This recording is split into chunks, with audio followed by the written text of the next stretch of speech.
Hello guys, आपका मेरे channel smart study में स्वागत है। आज हम शिक्षा निदेशालय राजधानी क्षेत्र दिल्ली डायरेक्टर ऑफ एजुकेशन की तरफ से दिए जाने वाला प्रैक्टिस पेपर अभ्यास प्रश्न पत्र 2023-24 करने वाले हैं, जो कि क्लास 7 का है और सब्जेक्ट है हिंदी। टाइम ड्यूरेशन है इसका 2.5 घंटे और जो मैक्सिमम मार्क्स है मतलब 60 मार्क्स का आपका एग्जाम होने वाला है। क्लास 7 का हिंदी का पेपर सॉल्व करने वाले हैं।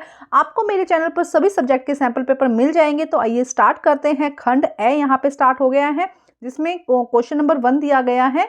निम्नलिखित गद्यांश को ध्यानपूर्वक पढ़िए और दिए गए प्रश्नों के उत्तर दीजिए।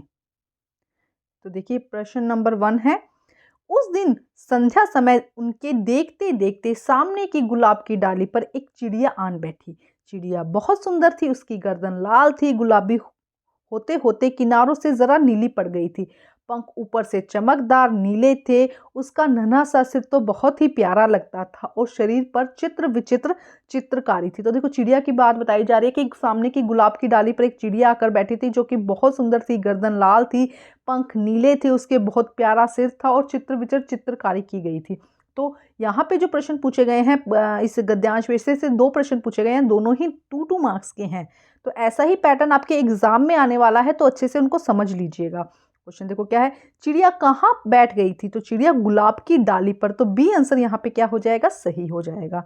नेक्स्ट देखो, चिड़िया के पंख कैसे थे? तो चिड़िया के पंख चमकदार नीले। सी आंसर यहाँ पे सही हो जाएगा। प्रश्न नंबर 2 देखते हैं। निम्नलिखित पद्यांश को ध्यानपूर्वक पढ़िए और दिए गए प्रश्नों के उत्तर दीजिए। ये भी जो यहाँ पे पद्यांश दिया गया है, गद्यांश और पद्यांश में गद्यांश एक पैराग्राफ होता है, स्टोरी में से लिया जाता है, जबकि पद्यांश जो है वो कविता में से लिया जाता है। 2-2 मार्क्स के 2 क्वेश्चन यहाँ पे पूछे गए हैं। तो देखो पहले पद्यांश को पढ़ते हैं। सामने पहाड़ हो, सिंह की दहाड़ हो, तुम निडर हटो नहीं, तुम निडर डटो नहीं। देखो क्या कह रहे हैं भी, सामने अगर पहाड़ भी आ जाता है, सिंह की दहाड़, शेर की दहाड़ भी आ जाती है, तो तुम निडर बनकर, तुम्हें हटना नहीं है, तुम निडर बनकर वहां पर डटे रहो, मतलब अपना जो काम है उसे करते रहो। अब इससे प्रश्न पूछते हैं। देखो क्या कहा गया है प्रश्न में, सामने पहाड़ होने पर भी तुम्हें क्या बनकर डटे रहना है? क्या बनकर डटे रहो? डरपोक बनकर, भागकर, निडर बनकर या हार कर? तो निडर बनकर। गै आंसर यहाँ पे क्या हो जाएगा? सही हो जाएगा। सिंह की दहाड़ से क्या अभिप्राय है? तो सिंह की दहाड़ मतलब कि शेर की आवाज। तो गै आंसर यहाँ पे सही हो जाएगा। अब देखते हैं प्रश्न नंबर 3, व्याकरण से संबंधित क्वेश्चन है। देखो क्या कहा गया है। 4 प्रश्न पूछे जाएंगे, 1-1 मार्क्स के क्वेश्चन है। फर्स्ट क्वेश्चन है, कुर्सी का बहुवचन। तो कुर्सी का बहुवचन कुर्सियां, लेकिन लिखते वक्त थोड़ा सा इसमें ध्यान रखना, जैसे कि ये कुर्सी लिखा गया, ये हो जाएगा गलत। जब भी बहुवचन पूछा जाए और इस तरह की कोई मात्रा, बड़ी ई की मात्रा आ जाती है, कोई भी मात्रा आती है, तो उसे हमें छोटी कर देना होता है। तो देखो यहाँ पर ये देखो, कुर्सियों तो होगा ही नहीं, या तो ये कुर्सियां होगा या ये कुर्सियां होगा, लेकिन जब कुर्सियों का बहुवचन होता है तो उसमें आ की साउंड आ जाती है। तो कै आंसर यहाँ पे जो है वो सही हो जाएगा। कै आंसर कुर्सियां यहाँ पर सही हो जाएगा। नेक्स्ट देखते हैं प्रश्न, दिए गए शब्द में भाववाचक संज्ञा बताइए। तो भाववाचक संज्ञा क्या होती है? ऐसी संज्ञा जिसको फील किया जा सकता है, टच नहीं किया जा सकता, उसे हम भाववाचक संज्ञा कहते हैं। जातिवाचक संज्ञा ग्रुप में होता है, और व्यक्तिवाचक संज्ञा किसी, जैसे कि दिल्ली, या इसके हम कहते हैं राम, श्याम, सीता, इस तरह से कह देते हैं, तो वो हो जाता है व्यक्तिवाचक। अगर हम कह दें कि शहर, इसके अलावा हम कह दें देश, जहाँ पे ग्रुप की बात होती है, तो उसे हम कहते हैं जातिवाचक संज्ञा। उसके बाद भाववाचक संज्ञा जिसे फील किया जा सकता है। तो यहाँ पे मिठास, देखो लकड़ी, शेर और ये कपड़े, ये सब क्या हो जाएंगे? शेर यहाँ पे क्या हो जाएगा? व्यक्तिवाचक आ जाएगा। लकड़ी और कपड़े, कपड़े यहाँ पे क्या हो जाएंगे? कपड़े यहाँ पे कोई भी कपड़ा हो सकता है, व्यक्ति, ये हो जाएगा जातिवाचक। लड़की, शेर, ये भी यहाँ पे जातिवाचक है, क्योंकि किसी, अगर ऐसे कहा जाए कि राम माँ लड़की, या किसी और लड़की का नाम लेके कहा जाए, तब वो क्या हो जाएगा? व्यक्तिवाचक। लड़की, शेर और कपड़े, ये सारे यहाँ पर क्या है? ये है यहाँ पर जातिवाचक संज्ञा, जबकि आपसे क्या पूछा गया है? भाववाचक। तो मिठास यहाँ पे क्या आ जाएगी? भाववाचक। गै आंसर यहाँ पे सही हो जाएगा। उसके बाद कहा गया आरंभ का विलोम शब्द बताइए। तो आरंभ मतलब कि स्टार्ट, इसका विलोम क्या हो जाएगा? एंड। एंड मतलब कि अंत। तो प्रतिकूल, शुरुआत, अनंत, ये नहीं होगा, अंत यहाँ पे क्या हो जाएगा? सही। थर्ड आंसर इसका सही हो जाएगा। सुनहरा मौसम में विशेषण बताइए। तो सुनहरा मौसम, मौसम की विशेषता बता रहा है, सुनहरा मतलब कि गुण बता रहा है उसके, तो गुणवाचक। क्या आंसर यहाँ पे क्या हो जाएगा? सही हो जाएगा। अब प्रश्न नंबर 4 दिया गया है, निम्नलिखित गद्यांश को ध्यानपूर्वक पढ़कर पूछे गए प्रश्नों के उत्तर दीजिए। एक नंबर के 4 प्रश्न यहाँ पे पूछे गए हैं और ये आपके चैप्टर में से लिया गया है। देखो क्या है, यह जानकर यह भी बताते हैं, जानकार यह भी बताते हैं कि मथुरा के पेड़े और आगरा के पेठे नमकीन में अब वह बात कहाँ रही, यानी कि जो चीज़ बची हुई है उनकी गुणवत्ता में कमी आई है। फिर मौसम और ऋतु के अनुसार फलों खाद्यान्नों में जो व्यंजन और पकवान बना करते थे उन्हें बनाने की फुर्सत अब कितने लोगों को रह गई है। अब गृहिणी या कामकाजी महिलाओं के लिए खरबूजे के बीज सुखाना, छीलना और फिर उससे व्यंजन तैयार करना सचमुच दुस्साध्य है। तो यहाँ पे दिया गया, अब इससे क्वेश्चन पूछे गए हैं। सबसे पहले क्वेश्चन है, प्रस्तुत गद्यांश किस पाठ में से लिया गया। तो देखो, खान पान की बदलती तस्वीरें में से पूरा पूरा पता चल रहा है, तो फोर्थ आंसर यहाँ पे सही हो जाएगा। नेक्स्ट क्वेश्चन कहा गया है कि खान पान की संस्कृति में आए बदलाव के कारण व्यंजनों की गुणवत्ता पर, मतलब उसकी क्वालिटी किस प्रकार प्रभावित हुई है। तो क्वालिटी में क्या आई है, कमी आई है। पहले प्योर खाना होता था, अब प्योर खाना नहीं होता, तो सेकेंड आंसर घट गई है, यहाँ पे सही हो जाएगा। पहले व्यंजन और पकवान किसके अनुसार बनते थे। पहले व्यंजन और जो पकवान थे किसके अनुसार बनते थे, त्योहारों के अनुसार, महीनों के अनुसार, ऋतुओं के अनुसार, या ऋतुओं और मौसम के अनुसार। तो पहले क्या बनते थे, ऋतुओं और मौसम के अनुसार क्या बना जाता था, खाना बनाया जाता था। तो पहले ऋतुओं और मौसम के अनुसार क्या बनता था, व्यंजन बनते थे। लोग अब व्यंजनों को ऋतु और मौसम के फलों और खाद्यान्नों की उपलब्धता के अनुसार क्यों नहीं बना पाते हैं। अब लोग, जो पहले क्या था, हर समय लोग फ्री होते थे, आराम से अच्छा सा काम करते थे, लेकिन अब क्या है, लोग बिजी हो गए हैं, तो समय के अभाव के कारण, थर्ड आंसर यहाँ पे सही आ जाएगा कि समय के अभाव के कारण लोग क्या है, अब जैसे फलों और खाद्यान्नों की उपलब्धता को के अनुसार भोजन जो है, व्यंजन नहीं बना पाते हैं। जैसे उनको टाइम मिलता है उसके अकॉर्डिंग बनाते हैं। अब देखते हैं नेक्स्ट प्रश्न। देखो क्या कहा गया है, दिए गए पद्यांश को ध्यानपूर्वक पढ़ना है और पूछे गए प्रश्नों के उत्तर देने हैं। देखो क्या है, पहले समझते हैं कि कौन से चैप्टर से है, उसके बाद देखते हैं। जब किसी ढब से निकल तिनका गया, तब समझ में यो मुझे ताने दिए, ऐठता तू इसलिए इतना रहा, एक तिनका है बहुत तेरे लिए। तो देखो कौन से चैप्टर से लिया गया है, एक तिनका चैप्टर में से लिया गया है। क्या कह रहे हैं कि जब उसके आंख में जो तिनका गया वो निकल गया, तब समझ ने क्या कहा, उसे बहुत, उसकी समझ ने, उसकी बुद्धि ने उसको क्या दिए, बहुत ताने दिए। ऐठता, और कहा कि ऐठता तू क्यों है भाई, तू इतनी अक्कड़ या इतना तू घमंड क्यों रह रहा है, क्यों ले रहा है, एक तिनका है तेरे लिए बहुत, मतलब एक तिनका जैसे ही तेरी आंख में गया, तेरी सारी घमंड जो था वो दूर हो गया, तो इसलिए क्यों इतना अक्कड़ में रहा, या इतना न वो तू घमंड कर रहा है। ये उसकी समझ, उसकी बुद्धि ने उसे ताने दिए। अब देखो इसी से रिलेटेड क्वेश्चन है, क्वेश्चन नंबर 1 देखिए, उपयुक्त कविता में कवि का नाम बताइए। तो आप जरूर अपने जितने भी चैप्टर आपके आने वाले हैं, जितने भी चैप्टर 4 या 5 चैप्टर हैं आपके, उनके लेखक का और कवि का नाम जरूर याद करके जाइएगा। तो उपयुक्त कविता के अयोध्या सिंह उपाध्याय जी इसके कवि हैं, फर्स्ट आंसर यहाँ पे सही हो जाएगा। नेक्स्ट देखते हैं क्या कहा गया है, कवि की आंख में पड़े तिनके का क्या हुआ। फाइनली वो निकल तो गया, लेकिन पीड़ा देकर निकला। तो क्या है, काफी कोशिश से किसी तरह निकल गया, मतलब तो थर्ड आंसर यहाँ पे क्या हो जाएगा, सही हो जाएगा। क्वेश्चन नंबर 3 देखिए, कवि को किसने ताने दिए। कवि को किसने ताने दिए थे, बुद्धि ने, उसकी समझ ने ताने दिए थे ना। तो बुद्धि ने, साथी, शत्रु या पत्नी ने नहीं दिया था, बुद्धि ने दिया था। तो 4 आंसर यहाँ पे क्या हो जाएगा, सही हो जाएगा। कवि को किस बात के ताने सुनने पड़े थे, किस बात के ताने सुनने पड़े थे कि वो इतनी घमंड दिखाता था ना उसी चीज के। तो घमंड दिखाने के, दयालुता दिखाने के, विनम्रता दिखाने के, घर की छत पर खड़े रहने के नहीं, घमंड दिखाने के। तो थर्ड आंसर यहाँ पे क्या हो जाएगा, सही हो जाएगा। अब देखते हैं प्रश्न नंबर 6, प्रश्नों के उत्तर देने हैं। यहाँ पे जो प्रश्न है 1 मार्क्स के हैं, 2 प्रश्न पूछे गए हैं। क्वेश्चन नंबर 6 में देखो क्या कहा गया है, यासुकी चांद किससे पीड़ित था। यासुकी चांद को बीमारी थी, कौन सी बीमारी थी, पोलियो। तो पोलियो से ग्रसित था। सेकंड आंसर यहाँ पे क्या हो जाएगा, सही हो जाएगा। मोर के बच्चे ने अपना बसेरा कहाँ बनाया था। तो मोर के बच्चे को देखो पूरे कमरे में दे दिया था, लेकिन क्या था, मोर का बच्चा कमरे में नहीं रह रहा था, कमरे के अंदर एक रद्दी कागजों की टोकरी थी, उसके अंदर उसने क्या बनाया, अपना बसेरा बनाया। तो क्या आंसर सही हो जाएगा यहाँ पर, फोर्थ आंसर यहाँ पे सही हो जाएगा। नेक्स्ट देखते हैं प्रश्न नंबर 7। देखो क्या कहा गया, एक एक प्रश्न के एक नंबर के 2 क्वेश्चन है यहाँ पर। सज्जन संपत्ति को क्यों एकत्रित करते हैं। देखो सज्जन व्यक्ति क्या करता है, अपने लोगों की भलाई के लिए क्या करता है, अपनी संपत्ति को एकत्रित करता है। जब लोगों को जरूरत होती है तो उनकी भलाई करता है। तो अपने काम को करने के लिए, दूसरों की भलाई के लिए, विलासता के लिए, दूसरों पर अपना प्रभुत्व जमाने के लिए। तो सेकेंड आंसर यहाँ पे सही हो जाएगा, दूसरों की भलाई करने के लिए। नेक्स्ट देखते हैं प्रश्न नंबर, मछलियां अपना पानी के प्रति अपना अटूट मोह किस प्रकार व्यक्त करती है। मतलब मछलियों को अगर पानी से निकाल दोगे तो अपनी जान दे देती है, अपने क्या है, अपने प्राण त्याग देती है, लेकिन पानी के बिना रहती नहीं है। पानी में रहकर, पानी में सांस लेकर, पानी के अभाव में अपनी जान देकर, या जल के साथ स्वयं आकर। तो थर्ड आंसर यहाँ पे सही होगा कि पानी के अभाव में अपनी जान देकर जो मछलियां हैं वो पानी के प्रति अपना मोह दिखाते हैं। तो ये सेक्शन ए था, ये सेक्शन क्या था। अब सेक्शन बी जो है वो स्टार्ट हो रहा है, जिसके अंदर नेक्स्ट क्वेश्चन है, क्वेश्चन नंबर 8। देखिए क्या कहा गया है। निम्नलिखित व्याकरण के प्रश्नों का उत्तर देना है। 1 मार्क्स के 4 क्वेश्चंस है।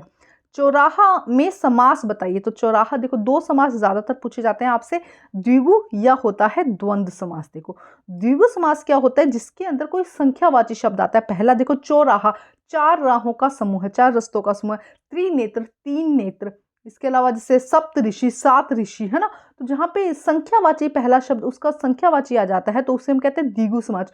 और द्वंद्व समास क्या होता है, जिसमें माता पिता योजक चिन्ह आ, जैसे माता पिता, माता और पिता, दिन और रात। तो इस तरह का जो होता है उसमें मोस्टली क्या होता है, द्वंद्व समास। तो ये 2 समास, मतलब हालांकि काफी सारे और भी हैं, बट ये 2 इजी हैं इसलिए उनको समझा दिया है, और ज्यादातर यही आने के चांसेस रहते हैं। उसके बाद नेक्स्ट पूछा गया है कि अनुसार में उपसर्ग बताइए। तो अनु प्लस सार, इस तरह से इस शब्द बना है अनुसार। तो अनु यहाँ पे उपसर्ग है और सार यहाँ पर मूल शब्द है। तो जो शब्द शुरुआत में लगते हैं किसी मूल शब्द के, उसे उपसर्ग कहते हैं। और जो पीछे लगते हैं, जैसे कि मान लो कि यहाँ पे दैनिक कहा जाए, दैनिक, तो दैन प्लस इक, इक यहाँ पे क्या हो जाएगा, प्रत्यय हो जाएगा। ठीक है, तो यहाँ पे अगर कोई पीछे शब्द लगता है तो उसे प्रत्यय कहते हैं, जो शुरुआत में लगता है उसे उपसर्ग कहते हैं।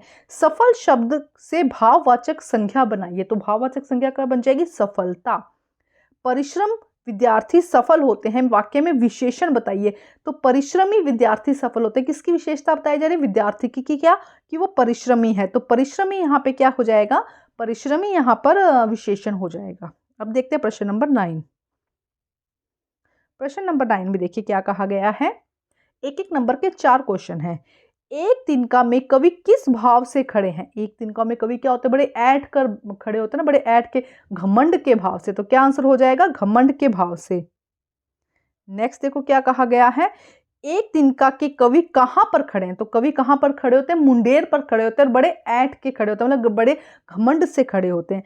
क्वार के बादल कैसे होते हैं। तो क्वार के बादल जलहीन और वर्षा में असक्षम, मतलब एक तो जलहीन होते हैं, पानी नहीं होता, और वर्षा करने में असक्षम होते हैं, मतलब वर्षा नहीं कर पाते हैं। पेड़ और सरोवर का स्वभाव कैसा होता है। तो पेड़ क्या करता है, हमेशा दूसरों की भलाई करता है ना, चाहे वो फ्रूट से करे, छाया से करे। इसी तरह सरोवर क्या है, अपनी नदी का पानी खुद नहीं पीते, दूसरों को पानी पिलाती है सरोवर, मतलब कि नदी। तो ये दोनों क्या करते हैं, दूसरों की भलाई करने का काम करते हैं। इनका स्वभाव कैसा होता है, दूसरों की भलाई करने वाला। अब है प्रश्न नंबर 10। प्रश्न नंबर 10 में 4 क्वेश्चन है, 1 मार्क्स के सारे क्वेश्चन है। तो देखो क्या कहा गया। क्वेश्चन नंबर 1 देखते हैं। तोतो चान ने यासुकी चान को कहाँ बुलाया था। तो तोतो चान ने यासुकी चान को पेड़ पर चढ़ने के लिए बुलाया था।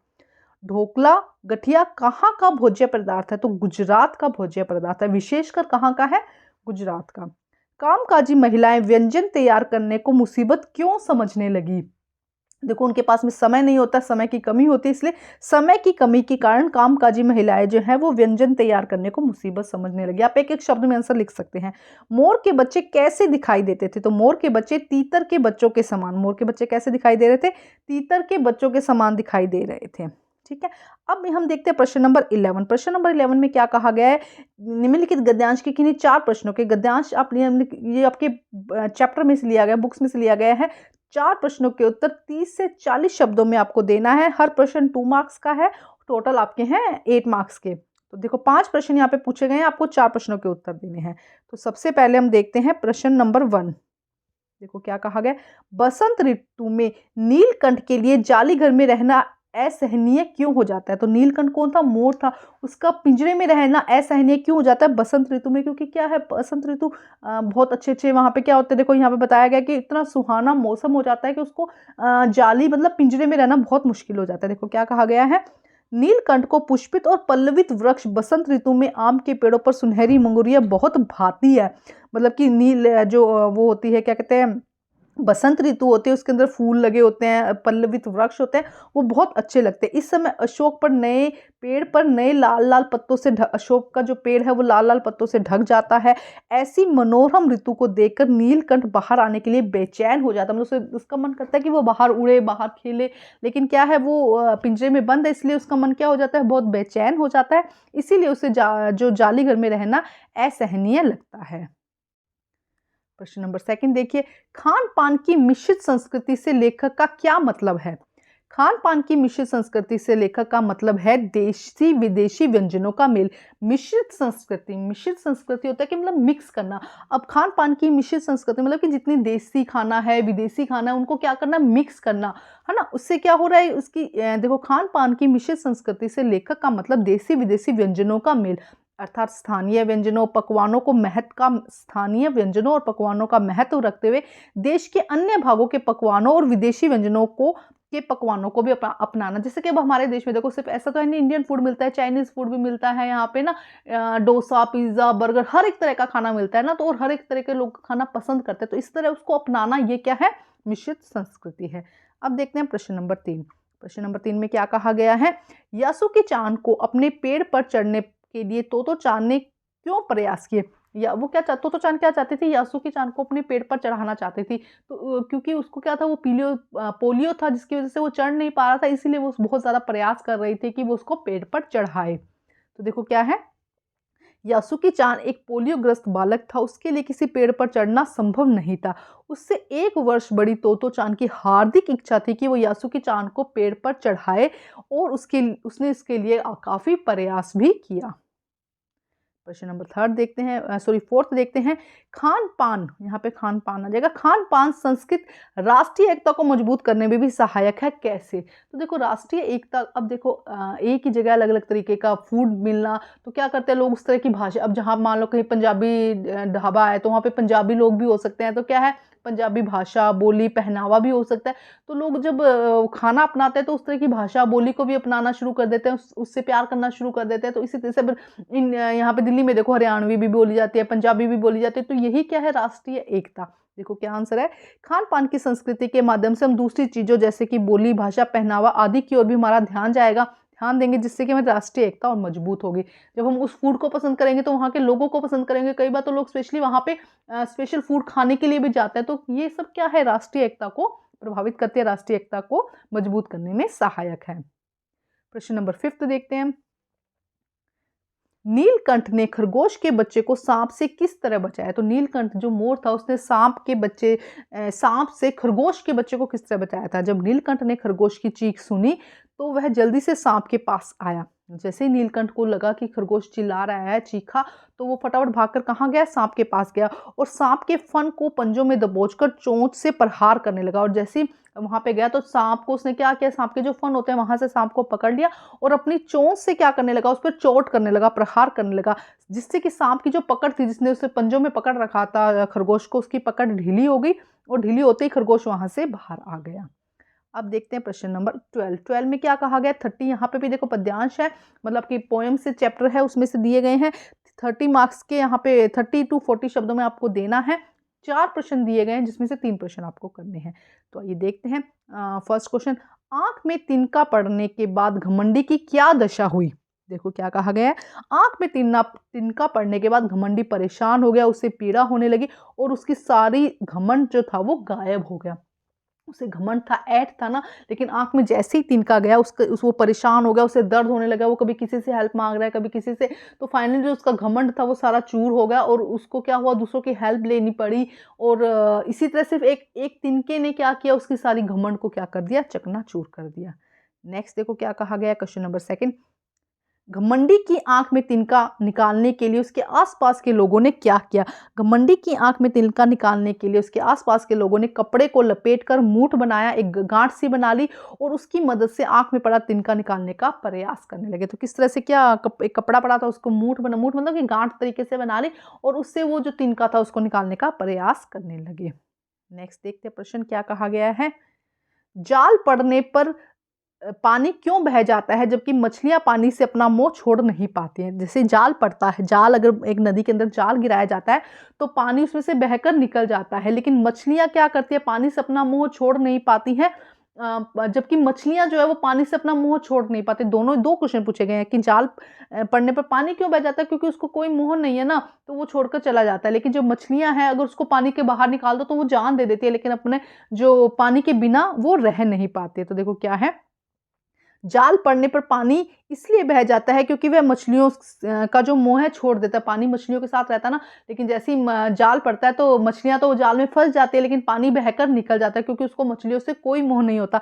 लेकिन जबकि पानी से निकल जाने पर मछलियाँ तड़प-तड़प कर आसानी से जान दे देती है, लेकिन पानी का मोह नहीं, मोह यहाँ पे मोह आ जाएगा, मोह नहीं छोड़ पाती है। मछलियाँ क्या है, पानी से अपना मोह नहीं छोड़ पाती, बिना पानी के अपनी जान दे देती है, लेकिन क्या नहीं करती है, तड़प-तड़प कर अपनी जान दे देती है, लेकिन पानी के बिना नहीं रह पाते। जबकि पानी को इतना मोह नहीं होता, जैसे ही मछलियाँ जाती हैं वो वहाँ से निकल जाता है, वो पानी जाल में से निकल जाता है। नेक्स्ट क्वेश्चन देखिए क्या कहा गया है। धरती और मानव के शरीर में क्या समानता है, उत्तर लिखिए। देखो, धरती और मानव के शरीर में जिस प्रकार शरीर सर्दी, गर्मी और वर्षा अर्थात विषम परिस्थिति कठिनाइयों को सहना पड़ता है, जिस प्रकार शरीर को सर्दी हो, चाहे गर्मी हो, चाहे वर्षा ऋतु हो, इन सभी विषम परिस्थितियों को सहना पड़ता है, ठीक उसी प्रकार धरती को भी गर्मी, सर्दी, वर्षा अनेक कठिनाइयों को सहना पड़ता है। देखो, जैसे शरीर है उसे भी अब हमारा शरीर से सर्दी, गर्मी सभी मौसम को सहना पड़ता है, उसी तरह जो धरती है उसको भी क्या करना पड़ता है, इन सभी ऋतुओं को, मौसम को सहना पड़ता है। इसीलिए मानव और जो शरीर है दोनों में क्या बताई गई है, समानता बताई गई है। अब है प्रश्न नंबर 13। देखो क्या कहा गया प्रश्न नंबर 13 में, निम्नलिखित में से किसी एक विषय पर 100 शब्दों में अनुच्छेद लिखिए। एक पैराग्राफ लिखना है आपको।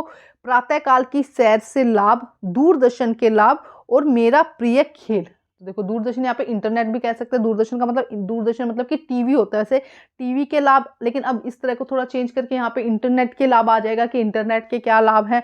तो ये आपका हो जाएगा प्रश्न नंबर 13। तो ये क्वेश्चन आप खुद करिएगा, क्योंकि आपकी थोड़ी राइटिंग स्किल इससे अच्छी हो जाएगी। और अगर आप मुझे कमेंट करेंगे तो इस तरह का क्वेश्चन जो है निबंध, वो भी मैं आपको लिखवा दूंगी। इसके अलावा कुछ और टॉपिक भी हैं जहाँ से आपके निबंध आ सकते हैं। तो ये 5 नंबर का आपका क्वेश्चन होने वाला है। अब देखते हैं नेक्स्ट क्वेश्चन। देखो, किसी एक विषय पर आपको पत्र लिखना है। तो पहला जो टॉपिक है वो है, जन्मदिन पर भेजे गए उपहार के लिए धन्यवाद देते हुए चाचा जी को पत्र लिखना है। तो आपको इसका फॉर्मेट ज़रूर याद कर लेना है कि इस तरीके से लिखना है। तो सबसे पहले देखो, आपको आपका एड्रेस लिखना है। मैंने तो यहाँ पे कुछ भी एड्रेस लिख दिया, आप अपने घर का एड्रेस लिख सकते हैं। B475 गोमती नगर, नई दिल्ली। 17 उस दिन की तारीख लिखनी है, 17 फरवरी 2024। आदरणीय चाचा जी, सादर प्रणाम। ये चीज़ें लिखनी भी ज़रूरी होती है, क्योंकि इसके अगर आप और कुछ नहीं लिखते तो इसी के आपके 2 मार्क्स तो आपको इसी चीज़ के मिल जाएंगे।